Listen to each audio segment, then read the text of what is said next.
On November 8, 2009, a climate change conference was held in the U.S. capital of Washington, D.C., to bring attention to the quickest and most effective solution to global warming, the organic vegan diet.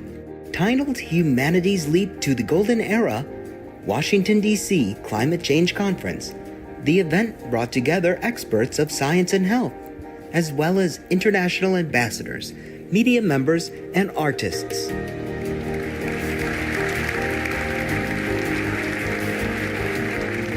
In addition, engaging video messages on the need to address global meat consumption were contributed by esteemed figures, including former Indian Environment Minister Maneka Gandhi, former European Parliament member Jens Holm, and leading American nutrition scientist Dr. T. Colin Campbell. The highlight of the afternoon was an informative question and answer session via conference with the guest of honor, Supreme Master Ching Hai, who had graciously set aside her busy schedule to discuss ways that humankind could transition toward a brighter era.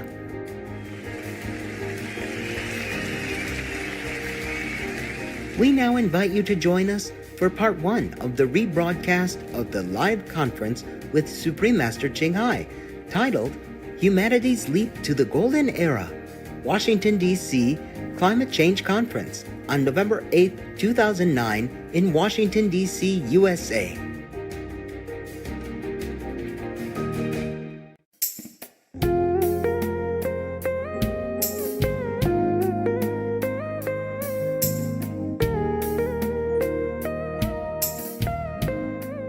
Everyone, welcome to Humanity's Leap to the Golden Era, Washington, D.C. Climate Change Conference. We are in the magnificent Grand Hyatt Hotel in Washington, D.C., just a few blocks away from Capitol Hill. We will be your hosts for this exciting event. We are delighted to have you with us today. In addition to our guests here in Washington, D.C., we are being joined by countless viewers from all around the world.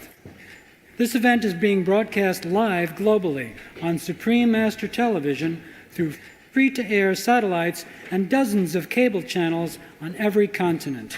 Supreme Master Television is also available online. Greetings and welcome to our global viewers. We are so glad that you can join us here in Washington, where it's autumn, a time of abundance and magnificent fall colors.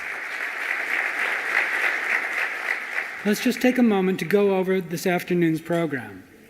First, we will learn about the current climate change situation from renowned scientists, researchers, and world leaders.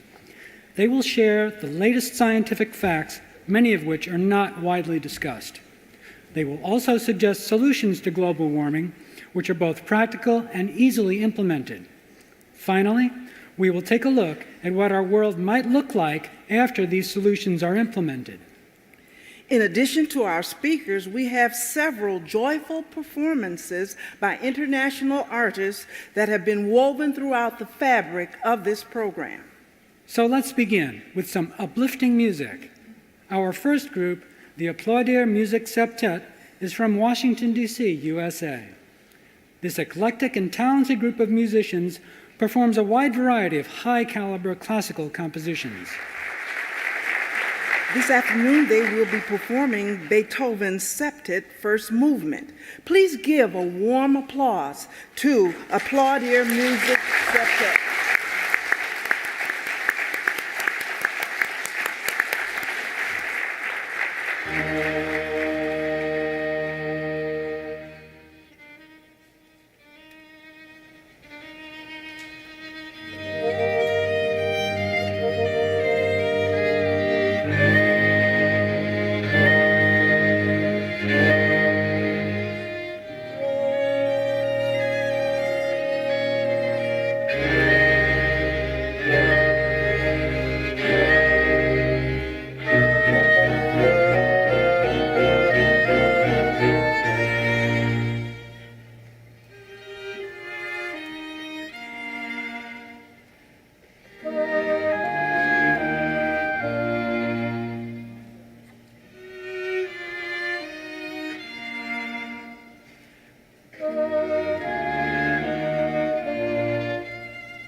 Thank you, Applaudia Music Septet. Wow, I feel energized already.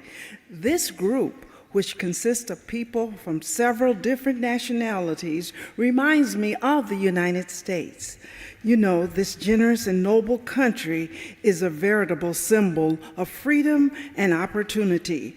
Called the land of the free and the home of the brave, the United States of America has willingly opened its doors to people from every culture, language, religion, and status.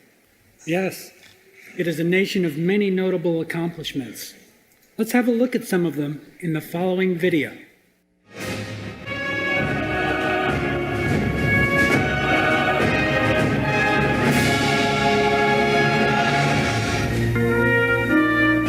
I'm very grateful to courageous leaders in the world for stepping out of their boundary and to speak out for the sake of everyone.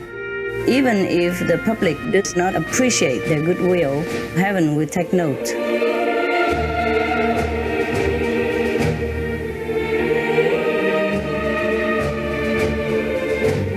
And they will have a great reward hereafter. It is, of course, very difficult to be in the position of authority. To be a leader is to be endowed with bravery, compassion, and nobility. That's why you are a leader. It's not easy, of course, to be in the position of leader. That's why leaders are few. Yeah? You see, in a nation, there's only one king, one queen, some princess, some prince, one president, one prime minister. Very few leaders compared to the multitude of this world. But fewer even still are brave leaders, courageous leaders, righteous leaders, and wise leaders. To such a wise and courageous ones, we offer full support and respect. We pray that heaven give them more strength, more wisdom to carry out their noble duty. Because as I told you, leaders are few, and fewer still are those who are wise and courageous. Being a leader, we must know what is good for our subjects and what is not. And what is good, we have to encourage them to do, facilitate them to do. And what is bad, we have to stop to protect them. That is the true meaning of a leader.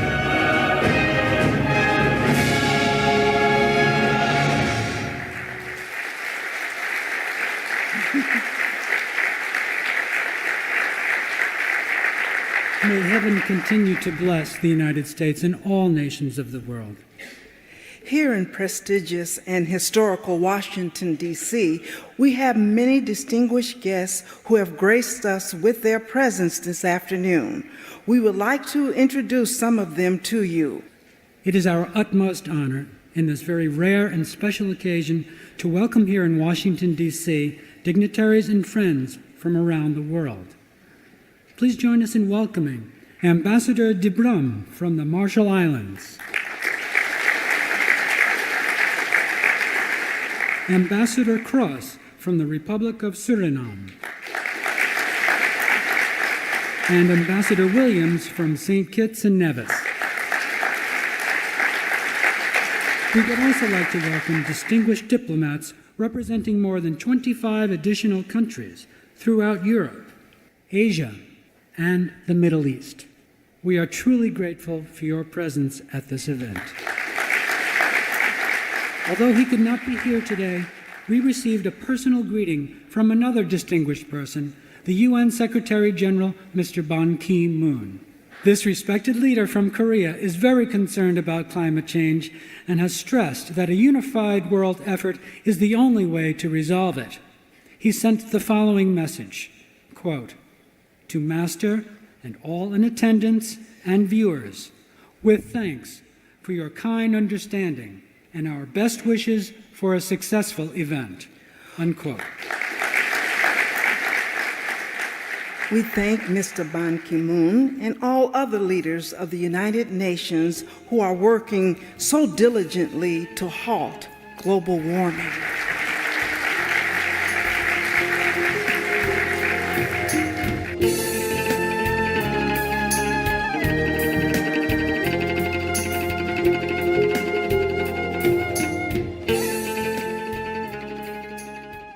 We've studied the pyramid of how each time you go up a ladder from the biomass that is produced by our autotrophs to the next level, all the way to the top, we lose energy. And so the eating of animals is very bad. We should go to more of a vegetarian diet. Our culture has been raised on these animals, but it has gotten our ecosystem out of order. A nice review of the scientific results of studies, and I thought that was very good. I think we have to save the habitat and get to a sustainable lifestyle, and I think all human beings have a duty to fellow human beings and to our habitat and to other species. And I think the idea of not being cruel and exploitative, I mean, I share those kind of values.